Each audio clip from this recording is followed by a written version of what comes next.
আসসালামাইকুম ফেসবুক বন্ধুরা, আমাদের আওয়াল সেনবাগ রিসোর্টের যে দ্বিতীয় মাঠ রয়েছে বিশাল বড়, এই দেখতে পাচ্ছেন আমাদের আওয়াল সেনবাগ রিসোর্টের যে বিশাল বড় মাঠটি রয়েছে, সেই মাঠটাকে আরও উঁচু করার জন্য আমাদের এখানে বালু মাটি ফেলা হয়েছে।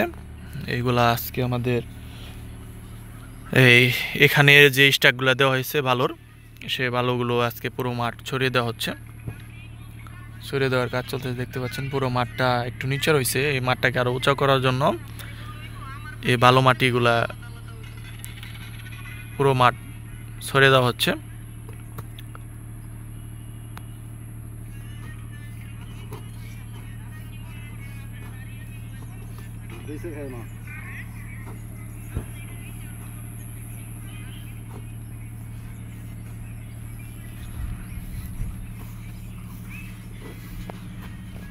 মাঠটাকে উঁচু করা হচ্ছে,